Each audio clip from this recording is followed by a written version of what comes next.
Hey guys, welcome to another episode की किसी की मेरा अभिनीत भारद्वाज एंड दोस्तों एक्समैन 97 का सीजन फिनाले शुरू हो चुका है। आज आया एपिसोड 8। इसके टोटल 3 पार्ट होने वाले हैं। आज आएगा पार्ट 1, इसका टाइटल है टॉलरेंस इज एक्सटिंक्शन पार्ट 1।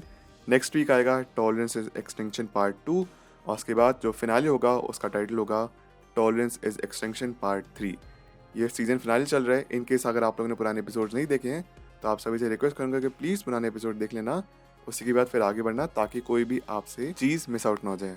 तो चलिए फिर without wasting in time let's begin the show. So guys, आज के एपिसोड की शुरुआत होते ही हम देखते हैं केबल फिलहाल प्रैक्टिस कर रहा है क्योंकि वो जानता है कि फ्यूचर में कितना खतरा है। वहीं पे हम देखते हैं कि स्कॉट एक्चुअली केबल से बातचीत तो करना चाहता है लेकिन केबल उसका किसी भी सवाल का जवाब नहीं देता। बाप बेटे में बेसिकली इतनी बनती नहीं है। वहीं पे आके जीन भी उसका भरोसा दिलाती है कि सब्र रखो, सब ठीक हो जाएगा। स्कॉट कहते हैं कि जैसे प्रोफेसर फादर या फिर एक लीडर के तौर पे हमारे लिए थे, काश मैं भी वैसा बन पाऊँ। आई गाइस, हमको ये पता चल रहा है कि केबल और बिशप वैसे तो फ्यूचर से साथ में निकले थे लेकिन किसी टाइम की वजह से, टाइम क्वांटम की वजह से बिशप अलग हो गया और केबल तो फिलहाल सही जगह पहुंच गया है। ऑल्सो ये बताता है कि अगर जेनोशा को हम सही टाइम पे बचा लेते तो फ्यूचर बहुत ज़्यादा खूबसूरत था जहाँ पे सब कुछ अच्छा है। इनफैक्ट जैसे प्रोफेसर एक सोचते थे कि म्यूटेंट्स और ह्यूमन साथ मिलकर रहेंगे वैसे ही है, बट अनफॉर्चुनेटली ऐसा नहीं हो पाया। इसी के साथ साथ सिनिस्टर ने जिस तरीके से हमने देखा था कि एक म्यूटेशन यहाँ पे पैदा करी थी, मतलब ऑलरेडी केबल म्यूटेंट है लेकिन उसमें डिफरेंट काइंड ऑफ म्यूटेशन पैदा की थी जिसकी वजह से प्राइम सेंट्रल बन पाए। उसने फ्यूचर में हर म्यूटेंट के साथ ऐसा करना शुरू कर दिया था। तो ये फ्यूचर है और फिलहाल इसको रोकना है प्रेजेंट में सिनिस्टर को रोक के, जो कि बैस्टियन के लिए काम करता है। ऑल्सो गाइस, बात ऐसी भी है कि केबल ने एक्चुअली कई बार मल्टीपल टाइम्स अलग अलग बार फ्यूचर से पास में ट्रैवल करने की कोशिश करी है किसी इवेंट को रोकने के लिए, लेकिन उन्होंने कभी भी उस इवेंट को नहीं रोक पाया। एंड यहाँ हमको डॉक्टर स्ट्रेंज का एक रेफरेंस भी दिया जाता है, फिर ईस्टर एग मिलता है फ्रॉम कामाटाज। तो बेसिकली बात ये है कि इवेंट तो होगा ही होगा लेकिन अगर इवेंट को रूट को रोक दिया जाए, जैसे बैस्टियन को या फिर सिनिस्टर को रोक दिया जाए, तो शायद वो इवेंट कभी अकर ना करे। आए गाइस, हम ये देखते हैं कि आपस में बाप बेटे यानी केबल और स्कॉट के बीच में तू मैं चल रही होता है, लेकिन तभी जीन कहती है कि टीवी पे देखो क्या है। एंड टीवी पे वो खबर देखते हैं कि यूएन ने एक वीडियो रिलीज करी है जो कि प्रोफेसर एक्स की और प्रोफेसर चार्ल्स ज़ेवियर जिंदा है। और यहाँ पे ऐसा रूमर उठ रहे हैं कि म्यूटेंट्स ने जानबूझ के प्रोफेसर एक्स की डेथ करवाई, फेक असैसिनेशन करवाया ताकि लोग म्यूटेंट्स के प्रति सिंपैथी दिखाएं और एक्चुअल म्यूटेंट्स के ऊपर उल्टा नाम पड़ रहा है। लेकिन सबके पीछे बैस्टियन है। रॉबर्टो की जो मदर है वो एक्चुअली म्यूटेंट्स के लिए और कुछ लोगों के लिए एक फंड रेजर पार्टी शुरू कर रही है जिसके थ्रू ऐसा समझते कि यहाँ पे चैरिटी थ्रू हम पैसा इकट्ठा कर पाएंगे और जनरेशन में जितने भी लोग हैं वो हमला हुआ है उनकी मदद करेंगे। लेकिन जुबली और रॉबर्टो की मॉम के बीच में जमती नहीं है और जुबली यहाँ पे रॉबर्टो को लेकर वहाँ से निकल जाती है।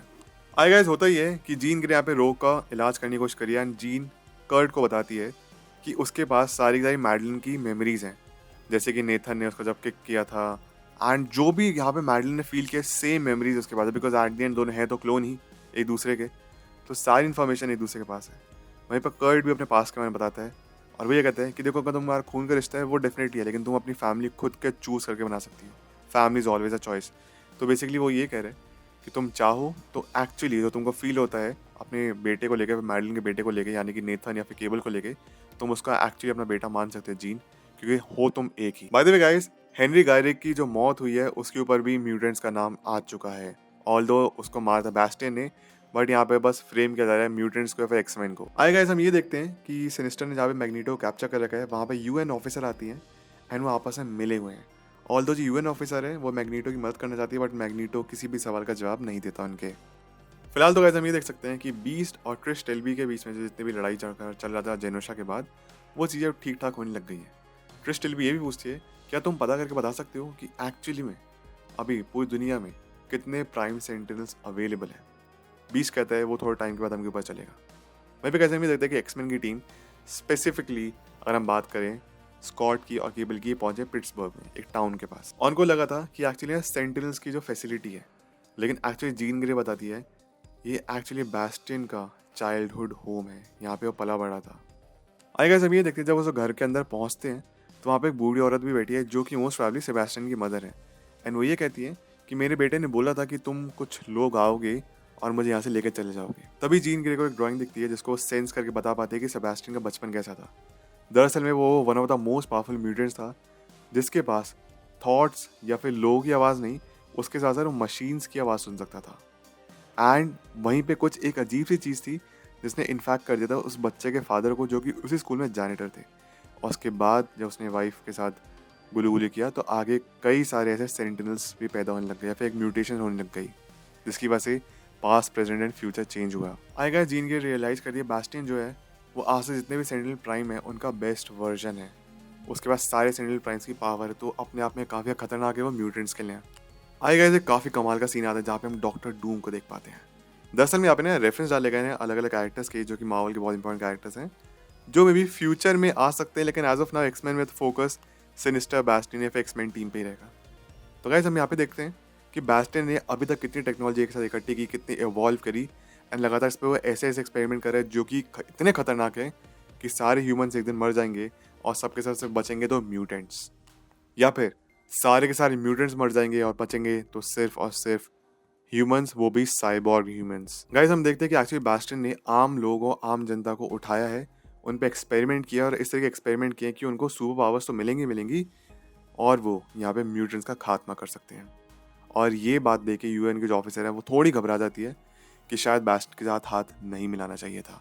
गाइस, जहाँ पे स्कॉट, जीन और केबल थे, वहाँ पे हम देखते हैं वो जो बूढ़ी औरत थी बास्टियन की माँ, वो भी एक्चुअली सेंटिनल प्राइम है और वो भी अपने रूप में आ जाती है और उन पर हमला करना शुरू करती है। On the other hand guys, जो जुबली और रॉबर्टो पार्टी की तैयारी कर रहे थे, हम देखते हैं रॉबर्टो का जो बटलर था वो भी एक्चुअली एक सेंटिनल प्राइम है और उन पर हमला करना शुरू करते हैं। तभी गाइस होता है कि पूरी दुनिया में जितने भी सेंटिनल्स थे वो एक्टिवेट होना शुरू हो जाते हैं। एंड ये बात देख के बीस्ट घबरा जाते हैं, क्या हो गया। वो बीस्ट सोचता है कि मेरे को अपनी टीम को इन्फॉर्म करना चाहिए, लेकिन ट्रिश टिल्बी जो वहीं पे मौजूद थी वो भी एक्चुअली एक सेंटिनल थी। वो सीधा बीस्ट के ऊपर हमला शुरू करती है। अभी जब गाइस जो प्रोफेसर एक्स का घर है, फिर जो एक्समैन का जो घर है, वहाँ पे क्रिस टिल्बी एक्चुअली सेंटिनल बन चुकी है, वो उन पर हमला कर रही है सारे म्यूटेंट्स पे, मतलब जितने भी यहाँ पे मौजूद है। बीस्ट हो गया, कर्ट वॉगनर हो गया या फिर वोल्वरिन हो गया। And on the other hand Bastian की जो मॉम है वो यहाँ पे हमला करिए इन दूसरे ट्रायो पे, यानी कि स्कॉट, जीन और केबल। और एक्चुअली बास्टियन ने अपने पूरे के पूरे नेबरहुड को कन्वर्ट कर दिया है सेंटिनल्स में।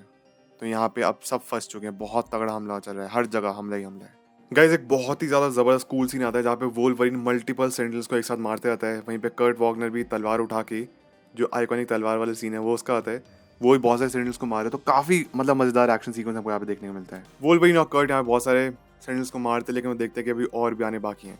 वहीं पे जुबली और रॉबर्टो भी बहुत सारे सेंटिनल्स से लड़ रहे हैं और भी आने बाकी हैं।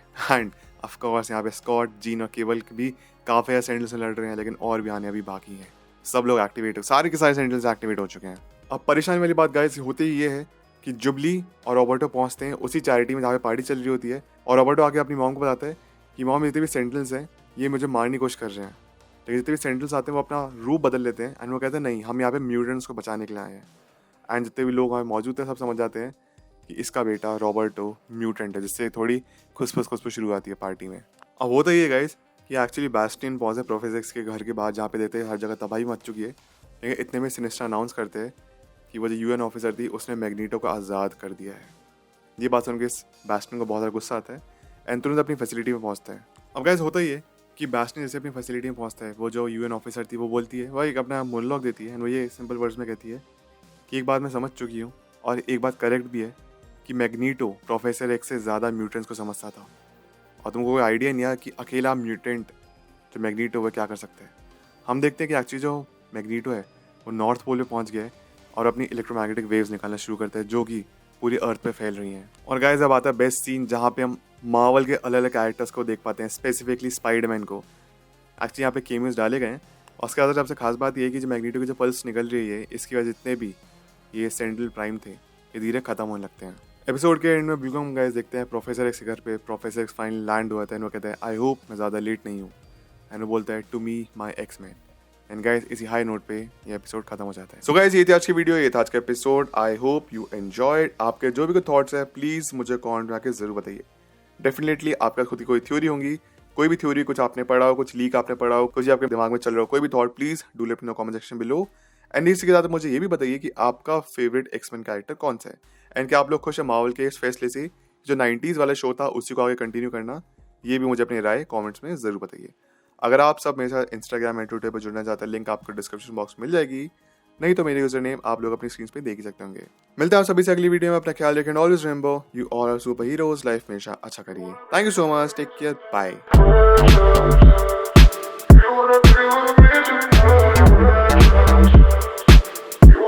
Never